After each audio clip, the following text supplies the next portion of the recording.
आज जो हम ईरान देख रहे हैं यानी एक इस्लामिक रिपब्लिक, आयतुल्लाह की पावर और अमेरिका के साथ एक गहरी दुश्मनी, ये सब कुछ अचानक नहीं हुआ।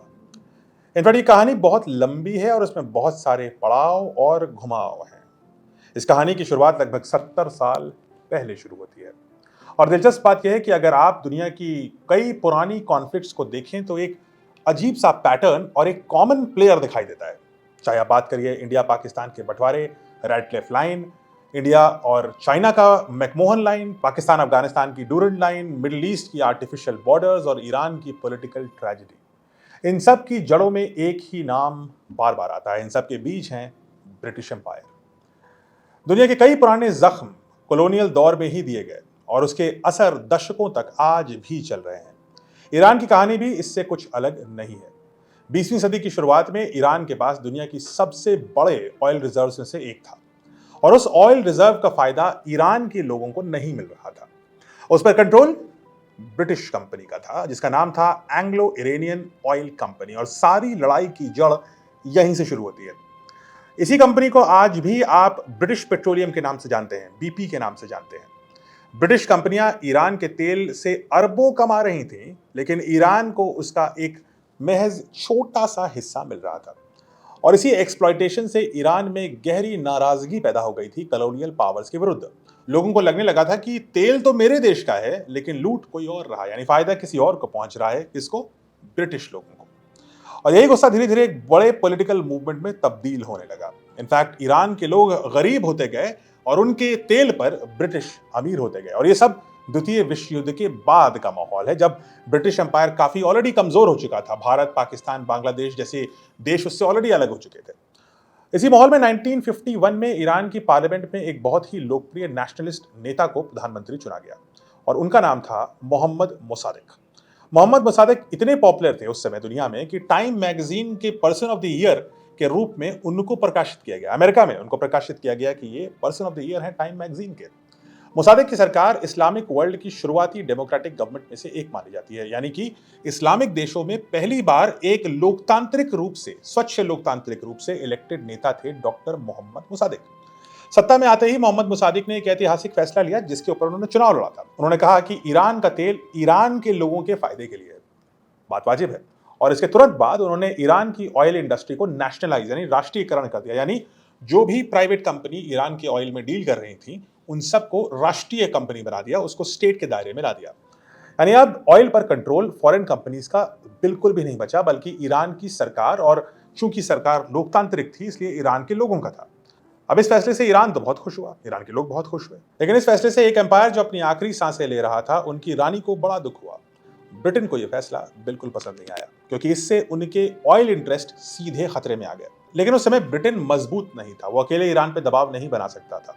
द्वितीय विश्व युद्ध की वजह से और हिटलर से लड़ने की वजह से ब्रिटिश एम्पायर ना सिर्फ टूट चुका था, बल्कि जो उनकी सेना थी वो कमजोर हो चुकी थी। और अब दुनिया चलती थी अमेरिका और सोवियत पोल्स पर, यानी ये दोनों राष्ट्र ज्यादा पावरफुल हो चुके थे पुराने इंपीरियल पावर से। और यहीं से कहानी में एंट्री होती है यूनाइटेड स्टेट्स की।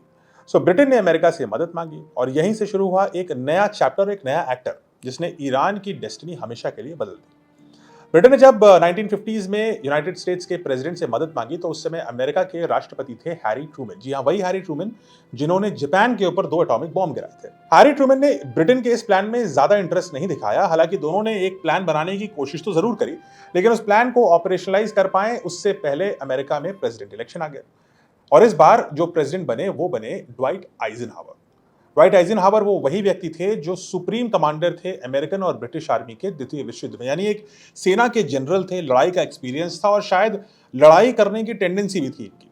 और यहीं से चीजें तेजी से बदलती हैं। 1953 में प्रेसिडेंट आइजनहावर अग्री कर जाते हैं ब्रिटेन के प्लान को, यानी ईरान की सत्ता को गिराने के प्लान को और लोकतांत्रिक सत्ता को गिराने की प्लान को। तो लोकतंत्र को हटाना है, ये मिशन है CIA का और ब्रिटिश इंटेलिजेंस यानी MI6, इन दोनों ने मिलकर के एक सीक्रेट प्लान बनाया। इस प्लान का नाम रखा गया ऑपरेशन AX। इस ऑपरेशन में ईरान के democratically elected prime minister Mohammad Mosaddegh, जो टाइम मैगजीन, जो अमेरिकन मैगजीन है, उसके पर्सन ऑफ द ईयर थे, उनको हटाने का फैसला किया गया। सारा ऑपरेशन इसी के लिए था। ईरान में चारों ओर हाहाकार मचाई गई, लोकल अपोजिंग ग्रुप्स को पैसे दिए गए, दंगे किए गए, बंदी हुई, हड़तालें होनी शुरू हो गई और मोहम्मद मोसादिक को अल्टीमेटली हटवा दिया गया। और पावर वापस दे दी गई शाह मोहम्मद रजा पहलवी को। इतिहास में ये अमेरिकन एजेंसी CIA का पहला इंटरनेशनल मिशन था। और पहला इंटरनेशनल मिशन में क्या किया, एक लोकतांत्रिक सरकार को हटा करके एक राजा को सत्ता पर बैठा दिया गया एक सीक्रेट ऑपरेशन के जरिए। इस सत्ता परिवर्तन के बाद शाह ने ईरान पर लगभग 25 साल तक शासन किया और इस पूरे शासन में जो रिमोट कंट्रोल का बटन था वो पहले ब्रिटिश और बाद में अमेरिकन के पास गया।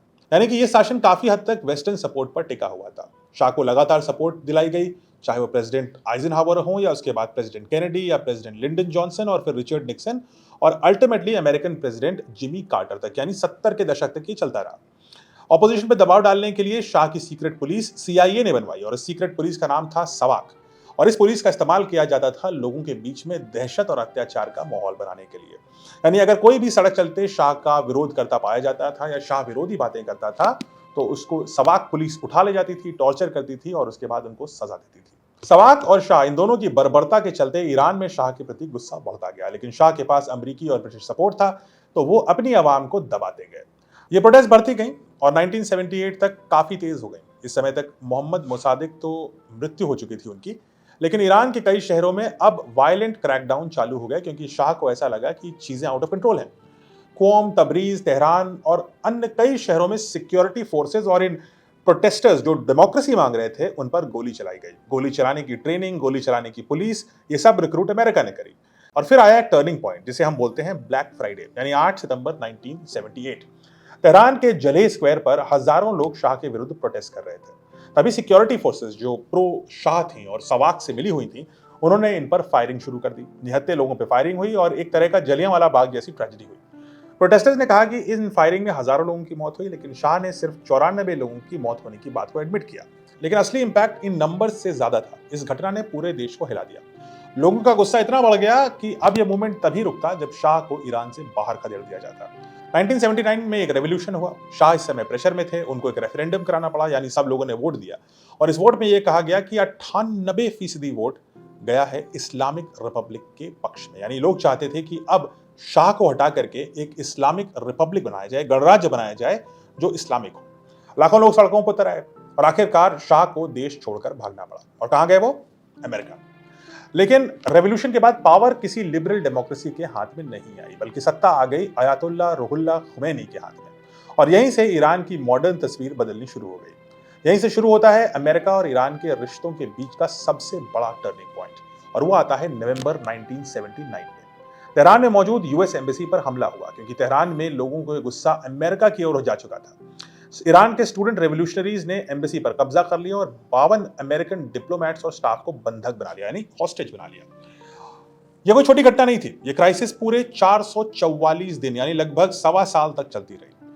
और इसका सबसे बड़ा कारण यह था कि US ने ईरान के जो शाह थे, जिनके खिलाफ पब्लिक का गुस्सा था, उनको शरण दी। ईरान के लोगों को लगा कि अमेरिका ने शाह को शरण सिर्फ इसलिए दी है क्योंकि आगे चल के भविष्य में वो शाह को वापस सत्ता में लाने की कोशिश करने वाले हैं, और इसलिए उन्होंने एम्बेसी को टारगेट किया जो उनके लिए US इन्फ्लुएंस का सिंबल था। अमेरिका ने इस क्राइसिस को खत्म करने के लिए काफी कोशिश करी, डिप्लोमेटिक टॉक्स हुई और एक मिलिट्री रेस्क्यू मिशन भी लॉन्च किया गया, लेकिन ये मिशन फेल हो गया। ये क्राइसिस अमेरिका के लिए सबसे बड़ा ह्यूमिलिएशन यानी सबसे बड़ा एम्बैरसमेंट बना। ये क्राइसिस इतनी बड़ी थी अमेरिका में कि 1980 के राष्ट्रपति चुनाव का यह प्रमुख मुद्दा बनी। जिमी कार्टर, जो उस समय के तत्कालीन अमेरिकन राष्ट्रपति थे, उन पर यह आरोप लगा कि वो स्ट्रांग नहीं है, उनके में स्ट्रेंथ नहीं है और इसलिए वो ईरान से अपने हॉस्टेजेस को रिहा नहीं करा पा रहे। इस बात को लेकर के एक चुनावी मुद्दा बना और रोनाल्ड रीगन, जो उनके चैलेंजर थे, उन्होंने इसको खूब तूल दिया।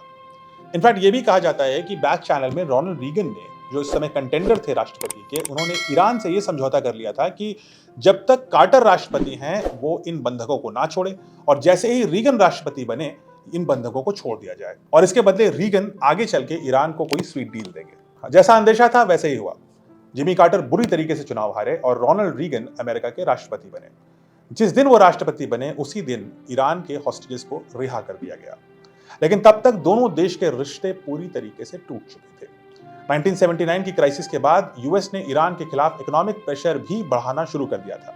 अमेरिका ने इरानियन ऑयल के इंपोर्ट्स पर बैन लगा दिया और सैंक्शंस का एक लंबा दौर शुरू हो गया। इसके बाद ऑयल पॉलिटिक्स और जियो पॉलिटिक्स ने नया मोड़ लिया। तो अब बात आ गई है 1980s तक। US को यह रियलाइज हो चुका है कि ईरान उसके आउट ऑफ कंट्रोल है। यूएस सऊदी अरेबिया से दोस्ती बढ़ा रहा है, लेकिन ईरान पर शिकंजा कसने के लिए उसको एक मिलिट्री टूल की भी आवश्यकता है।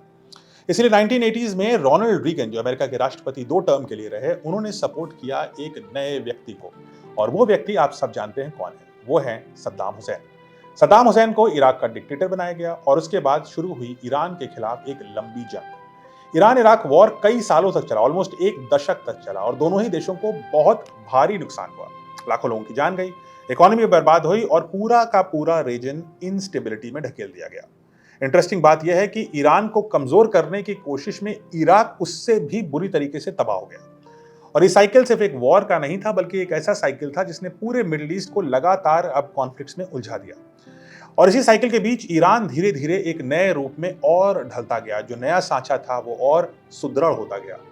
एक ऐसा देश बन गया वो जहां रिलीजन और पॉलिटिक्स लगातार एक साथ जुड़ते गए, जहां सुप्रीम पावर इलेक्टेड लीडर्स के पास अब नहीं थी, बल्कि रिलीजियस लीडर्स यानी आयतुल्लाहs के हाथ में आ गई, जहां फॉरेन पॉलिसी सिर्फ डिप्लोमेसी ही नहीं बल्कि आइडियोलॉजी और रेजिस्टेंस से तय होने लगी। और सबसे अहम बात, जहां यूनाइटेड स्टेट्स के साथ टकराव सिस्टम का हिस्सा बन गई और इजराइल ईरान का परमानेंट एनिमी बन गया। यानी आज का जो ईरान हम देखते हैं, Islamic republic, strong anti west stand, ऐसा देश जो हिजबुल्लाह से लेके हौतीस को सपोर्ट करता है, एक रीजनल इन्फ्लुएंस के लिए प्रॉक्सी टूल्स का इस्तेमाल करता है, ये सब किसी एक घटना का नतीजा नहीं है। ये एक दशकों लंबा इवेंट है और उसका परिणाम है। ये शुरू होती है ब्रिटिश एम्पायर के कॉलोनियल एक्सप्लॉयटेशन और उनकी ईगो से। ये जाती है MI6 और CIA की एक सीक्रेट कॉन्स्पिरेसी की तरफ, जो एक democratically duly elected prime minister को सत्ता से उतार करके एक टायरेंट डिक्टेटर को ईरान के ऊपर बैठा देती है। ये फिर जाती है एक रेवोल्यूशन को, जिसको अमेरिका रोक नहीं पाता तो उससे सांठगांठ करने की कोशिश करता है, कॉन्स्पिरेसी करता है।